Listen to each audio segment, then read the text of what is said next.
informasi cara melakukan komunikasi aktif dan interaktif. Saya Bella Novitasari bersama rekan saya Ermal Novitasari akan menjelaskan materi tersebut. Sebelum mengenal lebih jauh komunikasi aktif dan interaktif, saya akan menjelaskan pengertian komunikasi.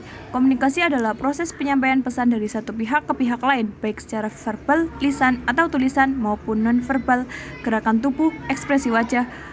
Tujuannya yaitu dapat dipahami dan diterima dalam kehidupan sehari-hari. Komunikasi aktif dan interaktif adalah proses komunikasi yang melibatkan pertukaran informasi yang sangat dinamis, melibatkan banyak pihak di mana para partisipan berupaya mencapai pemahaman bersama yang maksimal. Komunikasi aktif dan interaktif. Komunikasi aktif adalah saat seseorang secara sadar menyampaikan pesan dan menerima respon. Sedangkan komunikasi interaktif adalah saat komunikasi dua arah terjadi, di mana semua pihak terlibat aktif dalam pertukaran informasi dan respon. Contoh komunikasi aktif. Yang pertama yaitu menulis surat atau email, menyampaikan pesan secara tertulis dan menunggu respon dari penerima. Yang kedua, memberikan presentasi, yaitu menyampaikan informasi secara lisan dan menerima pernyataan dari audiens. Dan yang terakhir, yaitu memberikan perintah, menyuruh seseorang melakukan sesuatu dan menunggu tindakan mereka. Contoh komunikasi interaktif, yaitu melalui percakapan telepon, pertukaran pesan lisan, dan respon secara langsung. Yang kedua, ada rapat tim, yaitu pertukaran ide, masukan, dan diskusi antara anggota tim. Yang ketiga, ada konsultasi, pertukaran informasi antara ahli dan klien dengan pertukaran pertanyaan dan jawaban. Yang terakhir, ada interaksi di medsos, menanyakan sesuatu di media sosial dan menerima respon dari orang lain. Pengertian komunikasi verbal dan nonverbal.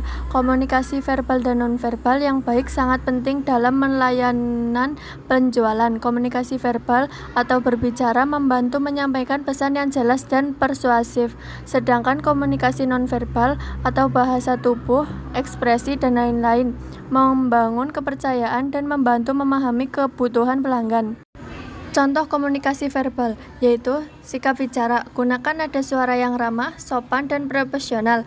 Hindari penggunaan jargon atau kata-kata yang sulit dipahami. Jawab pertanyaan. Sikap dan mampu menjawab pertanyaan pelanggan dengan jelas dan tepat. Dengarkan pertanyaan mereka dengan cermat sebelum memberikan jawaban. Tawarkan solusi. Jika ada masalah, tawarkan solusi yang tepat dan berikan penjelasan yang mudah dipahami. Komunikasi yang efektif.